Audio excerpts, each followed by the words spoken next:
Hi friends, ఎలా ఉన్నారు? Welcome back to another new video. Friends, మీరు ఎస్బీఐ క్రెడిట్ కార్డ్ యూజరా? అయితే ఏదో నాకు టైంలో మన మొబైల్ నెంబర్ అనేది చేంజ్ చేస్తూ ఉంటాం. చేంజ్ అయిన తర్వాత అయ్యో ఇప్పుడు మొబైల్ నెంబర్ చేంజ్ అయిపోయింది, ఎస్బీఐ క్రెడిట్ కార్డ్కి ఆ మొబైల్ నెంబర్ లింక్ అయ్యి ఉంది, ఎలా దాన్ని చేంజ్ చేయాలి అని చెప్పేసి చాలామందికి అర్థం కాదు. అయితే ఆన్లైన్లో మనం దాన్ని ఈజీగా చేంజ్ చేసుకోవచ్చు. అది ఆ ప్రాసెస్ ఏంటి అని చెప్పేసి ఈ వీడియో అనమాట. వీడియో స్కిప్ చేయకుండా చివరి వరకు చూస్తుండండి, కంటెంట్ మిస్ అవ్వకుండా ఉంటారు. ఛానల్ ఇంకా కొత్తగా చూసినట్లయితే ప్లీజ్ ఛానల్ సబ్స్క్రైబ్ చేయండి, పక్కన ఉన్న బెల్ ఐకాన్ క్లిక్ చేసి ఆల్లో పెట్టండి. ఎందుకంటే నేను యూట్యూబ్లో ఏ వీడియో చేసినా సరే మీకు నోటిఫికేషన్ అనేది వస్తుంది. ఓకేనా? పదండి వీడియోలోకి వెళ్ళిపోదాం. ఫ్రెండ్స్, ఫస్ట్ ఆఫ్ ఆల్ మీ ఫోన్లో ఉన్న మీ ఎస్బీఐ కార్డ్ యాప్ ఓపెన్ చేయండి. ఎస్బీఐ కార్డ్ యాప్ ఓపెన్ చేయగానే మనకి ఈ విధమైన ఇంటర్ఫేస్ అనేది మనకు వస్తుంది. ఓకే, మనకి పాస్వర్డ్ అయితే పాస్వర్డ్, ఎంపిన్ అయితే ఎంపిన్, మీరు ఏ సెట్ చేసుకుంటే దాంతో లాగిన్ అయిపోండి. నేను నా ఎంపిన్ సెట్ చేశాను, ఎంపిన్తో లాగిన్ అయిపోయాను. లాగిన్ అయిన తర్వాత మనకి డాష్ బోర్డ్ అనేది ఓపెన్ అవుద్ది. అది కూడా మీకు తెలిసిందే, మీరు చూసిందే. ఓకేనా? మనకి నెట్ అనేది స్లోగా ఉంది, సో కొంచెం స్లో అవుతుంది. ఓకే, ఇక్కడ మన పేమెంట్ డీటెయిల్స్, మన బిల్ డీటెయిల్స్ అన్నీ ఇక్కడ వస్తాయి, మీకు తెలిసిందే. ఓకేనా? ఇక్కడ మీరు గమనించినట్లయితే టాప్ రైట్ కార్నర్లో ఇక్కడ 3 గీతలు ఏదైతే ఉందో దానిపైన క్లిక్ చేయండి. దీనిపైన క్లిక్ చేసిన తర్వాత మనకి ఈ విధమైన ఆప్షన్స్ అయితే వస్తాయి. ఇక్కడ my account, my profile, manage card pin, manage card usage, add and card అని చెప్పేసి ఇక్కడ రకరకాల ఆప్షన్స్ అయితే వస్తాయి. ఓకే, మనకి ఇక్కడ కావాల్సింది ఏంటంటే మై ప్రొఫైల్ ఆప్షన్ కావాలి. ఈ ఆప్షన్ ద్వారానే మన మొబైల్ నెంబర్ని కానీ జీమెయిల్ని కానీ అప్డేట్ చేసుకోవచ్చు అనమాట. ఓకేనా? ఇక్కడ మై ప్రొఫైల్ దానిపైన క్లిక్ చేద్దాం. క్లిక్ చేసిన తర్వాత మనకి ఈ విధంగా మీరు గమనించినట్లయితే ఇక్కడ నా ఈమెయిల్ ఐడి ప్లస్ నా మొబైల్ నెంబర్ అనేది ఇక్కడ షో అవ్వడం జరుగుతుంది.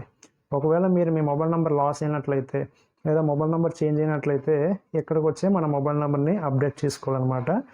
ఓకే, ఒకవేళ ఇక్కడ లాట్ ఆఫ్ ఆప్షన్స్ అయితే ఉన్నాయి, ఇది కూడా మీకు ఒకసారి చూపిస్తాను. ఓకేనా? ఇక్కడ update contact with KYC, me contact కనుక కేవైసీతో పాటు అప్డేట్ చేసుకుందాం అనుకుంటే ఈ ఆప్షన్ పైన క్లిక్ చేయొచ్చు. సర్వీస్ రిక్వెస్ట్ ట్రాకింగ్, మీరు ఏదైనా సర్వీస్ కానీ రిక్వెస్ట్ చేసినట్లయితే దాన్ని ట్రాక్ చేయడానికి ఈ ఆప్షన్ పైన క్లిక్ చేయాలి. ఓకేనా? ఇక్కడ మీరు అప్డేట్ కాంటాక్ట్ విత్ కేవైసీ దాని కింద మీరు గమనించినట్లయితే if registered mobile number and email ID are inactive or you are not receiving the OTP please proceed with this option.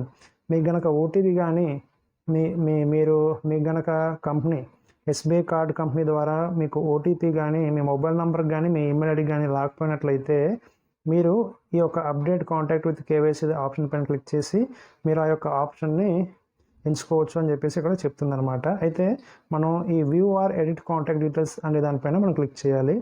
ఇక్కడ క్లిక్ చేసిన తర్వాత మనకి ఏమవుద్దంటే 6 డిజిట్ ఓటీపీ అనేది మన ఈమెయిల్ ఐడికి ప్లస్ మన మొబైల్ నెంబర్కి రెండాట్లకి వస్తుంది. ఇక్కడ చూసారా, ఓటీపీ వచ్చింది 281194 281194 ఓటీపీ వచ్చింది. ఓకే, ఇక్కడ మీకు ఇది చూపిస్తాను ఒకసారి. Please enter 6 digit OTP that you have received on your registered mobile number and email ID, me email ఐడికి ప్లస్ మీ యొక్క మొబైల్ నెంబర్కి ఓటీపీ అనేది రావడం జరుగుతుంది అనమాట. ఒకవేళ మీ మొబైల్ నెంబర్ లేకపోయినా మీ ఈమెయిల్ ఐడి ద్వారా ఇందులో మీ మొబైల్ నెంబర్ మార్చుకోవచ్చు, లేదా మీ ఈమెయిల్ ఐడి మార్చుకోవాలనుకుంటే మొబైల్ నెంబర్కి ఓటీపీ వస్తుంది, ఈమెయిల్ ఐడి మార్చుకోవచ్చు అనమాట. ఈ విధంగా 2 ఆప్షన్స్ ద్వారా మనం చేసుకోవచ్చు. 2 ఆప్షన్స్కి మనకి ఓటీపీ అనేది రావడం జరిగింది. ఓకేనా? దీని తర్వాత ఏం చేయాలి? సబ్మిట్ పైన క్లిక్ చేయండి. సబ్మిట్ పైన క్లిక్ చేయగానే ఇక్కడ ఎడిట్ అనే ఆప్షన్స్ మనకి రావడం అనేది జరిగిందనమాట. ఇక్కడ మై ప్రొఫైల్ అని చూపించి మన క్రెడిట్ కార్డ్ నెంబర్ అయితే ఇక్కడ చూపిస్తుంది. ఓకే, ఇక్కడ ఈమెయిల్ ఐడి, నా ఫోన్ నెంబరు ఇక్కడ మీకు కనిపిస్తున్నాయి. ఓకే, సో ఇప్పుడు మీ మొబైల్ నెంబర్ని చేంజ్ చేద్దాం అనుకుంటున్నారు. ఈమెయిల్ ఐడి ఆల్రెడీ నేను చేంజ్ చేశాను, తర్వాత మొబైల్ నెంబర్ని చేంజ్ చేద్దాం అనుకుంటున్నాను. సో ఇక్కడ ఈ ఎడిట్ అనే ఆప్షన్ ఏదైతే ఉందో దీనిపైన క్లిక్ చేయండి. దీనిపైన క్లిక్ చేయగానే మనకి ఇలా ఎడిట్ అనేది అవుతుంది. ఓకే, ఆల్రెడీ డిఫాల్ట్గా నా నెంబర్ అయితే ఉంది. మీరు కనుక వేరే నెంబర్ ఎంటర్ చేద్దాం అనుకుంటే ఇక్కడ దీన్ని పైన క్లిక్ చేసినట్లయితే హైలైట్ అవుద్ది. ఈ యొక్క ఇంటూ మార్క్ తోటి ఈ యొక్క ఇంటూ మార్క్తో ఏదైతే ఉందో దీన్ని చెరిపేసి మీ యొక్క కొత్త మొబైల్ నెంబర్ ఏదైతే ఉందో ఇక్కడ మీరు ఎంటర్ చేయండి. ఎంటర్ చేసిన తర్వాత ఇక్కడ ప్రొసీడ్ అనే ఆప్షన్ ఉంది కదా, దీనిపైన క్లిక్ చేయండి. దీనిపైన క్లిక్ చేసినట్లయితే you have not made any change in your mobile number currently registered with us అని చెప్పేసి వచ్చింది. ఇక్కడ నేను ఆల్రెడీ ఈ మొబైల్ నెంబర్తో రిజిస్టర్డ్ అయ్యి ఆల్రెడీ ఉన్నాను కాబట్టి ఈ నెంబర్ చూపిస్తుంది. ఎందుకంటే నేను ఇక్కడ ఎటువంటి నెంబర్ అనేది ఎంటర్ చేయలేదు. ఒకవేళ మీరు కనుక కొత్త నెంబర్ ఎంటర్ చేసినట్లయితే ఇక్కడ successfully your registered mobile number has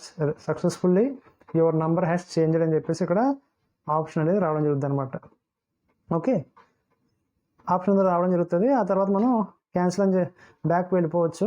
మీ యొక్క మొబైల్ నెంబర్, కాంటాక్ట్ నెంబర్ అనేది ఈజీగా అందులోకి యాడ్ అయిపోయిందనమాట, అప్డేట్ చేస్తారు.